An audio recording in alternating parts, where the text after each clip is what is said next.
you want to become a world hopper and explore the Cosmere.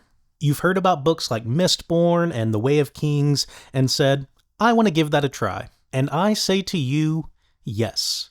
Yes, you should.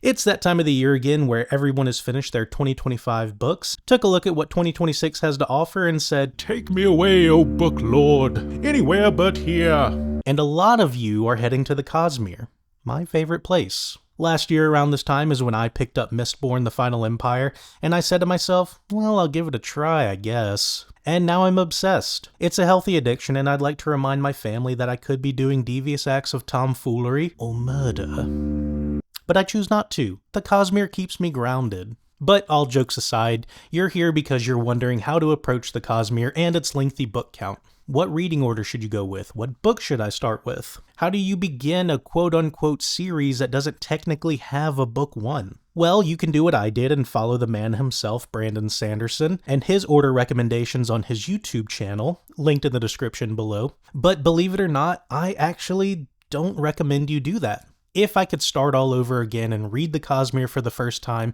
I wouldn't choose Brandon Sanderson's reading order. I just don't think it's the best way to really get all the fun that the Cosmere has to offer. For example, one of the books Brandon would love to have you start with is Tress of the Emerald Sea.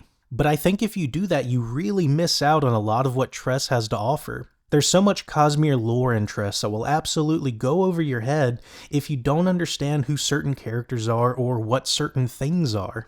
Tress was the third book I read in the Cosmere, and after I finished the current Cosmere, I actually did a reread of Tress with all of the knowledge and lore I acquired, and I had an entirely different experience. It was way better. And I don't say any of this to hate on the man. The guy's become one of my favorite authors, and I watch his podcast and YouTube videos daily, and I do really like and respect Brandon Sanderson as a person. This is just my reflective thoughts on how I read his work. So my goal in this video is to get you the entire reading order that not only follows the overall Cosmere story, but prepares you for the fun hidden Easter eggs that you might miss otherwise. And be on the lookout for those Easter eggs because there are a ton of them, especially after Mistborn Era 1. And they're not always easy to spot. Keep in mind this is not my review of each book or even an overview. It is strictly a reading order that I think best captures the Cosmere. So with that, let's dive in, and don't worry, no spoilers. Number 1. We're going to start with Mistborn Era 1, which includes The Final Empire, The Well of Ascension, and The Hero of Ages.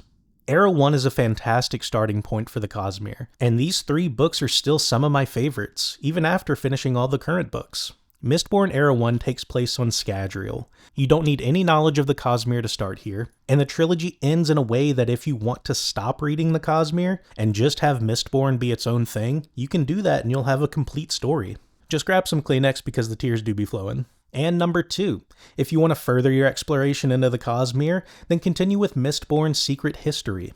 I know, a lot of people think Secret History spoils a big reveal for Mistborn Era 2, but honestly I don't think it ruins the impact of that reveal, and you still get that big reveal just a lot sooner, and maybe in a time where you want the reveal even more. Some people find Mistborn Era 1 really gut-wrenching, and Secret History will start to help you heal those wounds. Plus, it takes place at the same time as Mistborn Era 1, so it's best to read while Era 1 is still fresh in your mind. It also introduces you to the cognitive realm sooner than you originally would have been, so you have a head start on learning about that. And you get your first real encounter with Hoyd, my favorite character. You can find Mistborn Secret History in the Arcanum Unbounded book, which has a lot of great Cosmere short stories, or you can buy it as a standalone. Personally, I think just get the Arcanum Unbounded book, you get way more bang for your buck. Quick side note for my audiobook readers, you can find all of these Cosmere books and stories on audiobook. If you're having trouble finding one like Secret History, it's probably because it's a novella and it's located in the Arcanum Unbounded audiobook. Number 3, going into another one of my favorites, we have Warbreaker. Warbreaker is a standalone book that takes place on Nalthis. Like Mistborn Era 1, you don't really need prior Cosmere knowledge to know what's happening, and you're probably not going to get a ton of Easter eggs here, but you do want to keep this book in mind because it does become quite relevant later down the line. Number 4, next we're going to world hop over to Sel in the Kingdom of Arelon. That's right, this is Brandon's first published book. It's called Elantris. Personally, I'll be honest, I had a hard time getting through Elantris. It wasn't a bad book, and there are so many people that love it. It just wasn't grabbing me like the rest of the series. However, I still highly recommend you read it because I do think Elantris is going to have a huge impact in the Cosmere in the later books to come. If you have a hard time getting through it like I did, you can probably put it aside and maybe come back to it later, but just don't skip it. It is worth a read, and it does pack a lot of interesting lore for the world of Cell and eventually the entire Cosmere as a whole. Number 5. Now we're getting into the heavy hitters. The intimidating big boys of the bunch. That's right, we're hopping over to Roshar to experience the Stormlight Archive. These books include, in order, The Way of Kings, Words of Radiance, the novella Edgedancer, Oathbringer, the novella Dawnshard, Rhythm of War, and of course the biggest book in all of the Cosmere so far, Wind and Truth. Now, some people, Brandon Sanderson included, might think I'm crazy for saying you read these long books and the 2 novellas back to back. Some will tell you to break these books up to digest them more and avoid burnout, but for me, I think reading them together is the move. But not everyone would agree. So if you want a palate cleanser in between the books, this is where the short stories from the Arcanum Unbounded would come in. Most of these Arcanum Unbounded stories don't have specific reading orders and are just quick little nuggets of more Cosmere adventures. And remember, journey before destination. The Stormlight Archive and Mistborn are the backbones of the Cosmere. And you'll see from the very first Stormlight book, a lot of Easter eggs are going to start popping up more frequently. And your knowledge of the other books will begin to pay off here. Also, pay attention to the characters and how they talk. You may recognize a few of them. Number 6, we're going to lead you into a short one. This is another novella that is located in the Arcanum Unbounded book, The Emperor's Soul. We're going to world hop back over to Cell, the same world as Elantris, but in a completely different region. I really enjoyed this short novella much more than Elantris. I can't wait to see how the different magic systems work together in later books like Elantris 2. Speaking of the magic, pay attention to how the magic works in this book because you may or may not see it in the next series I recommend. Number 7, we're going back to Scadrial for Mistborn Era 2. These books include The Alloy of Law, Shadows of Self, The Bands of Mourning, and The Lost Metal. We get a different experience in Scadrial now. Not only has the environment completely changed, but a lot of those Easter eggs are in full swing. 300 years have passed since we were last on the planet, and here you're going to get to see where the heirs of your favorite characters are. The funny part is when you read these, you're going to be taken on an adventure that, for the most part, wasn't really supposed to exist. From what I understand, Mistborn Era 2 was really just supposed to be The Alloy of Law, and it was going to be a short novella that Brandon Sanderson himself says got out of hand.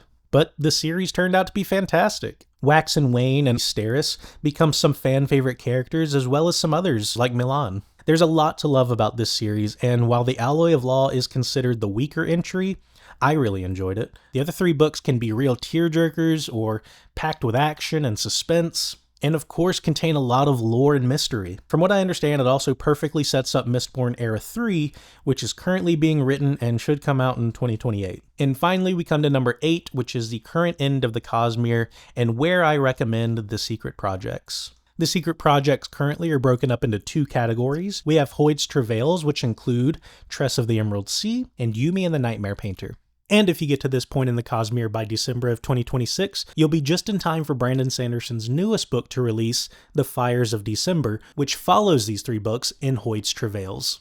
The other 2 books are The Sunlit Man and Isles of the Emberdark. Now, Sunlit Man could be considered a spin-off of Stormlight Archive, but you'll see why I recommend it so late in the reading list once you get into it. The things about all these secret project books is that they take place so far in the distant future of the Cosmere. This is why I don't recommend Tress at the start of your reading journey, because while it's a fun story that won't spoil anything, there's so much more fun to find here with all of your knowledge of how investiture works and how the Cosmere works as a whole. All 4 of these books can be read in any order. You don't need to read one of them to understand the other. They're all really fun and really interesting. And as a bonus, if you find that you just haven't gotten enough of the Cosmere even after reading all of the books, you can do what I did and pick up the 2 non-canon books on Brandon Sanderson's website. That includes The Way of Kings Prime and Dragonsteel Prime. I'm currently reading The Way of Kings Prime, and it's actually much better than I thought it was going to be. I may even do a review on it when I'm done. And for those of you who don't know, these books are called Sanderson Curiosities. They're the first versions of The Way of Kings and Dragonsteel. And Dragonsteel, the canon book, is not out. That's going to come out way later down the line. But these are meant to be taken as a fun look into what could have been. Nothing about the books are canon, and Brandon himself even said there's nothing in these books that's going to spoil future Cosmere stories. You can either download these books for free on Brandon Sanderson's website, including the audiobooks, or you can buy the really nice hardcover editions. My lovely wife got me these for Christmas, and I really love how they look and feel. They're really nice quality. And that's my spoiler-free recommendation of the Cosmere. Keep in mind that there are many different opinions on how you should read these books, but I think this is my definitive reading order. Well, for now, because, there's always another secret. Later.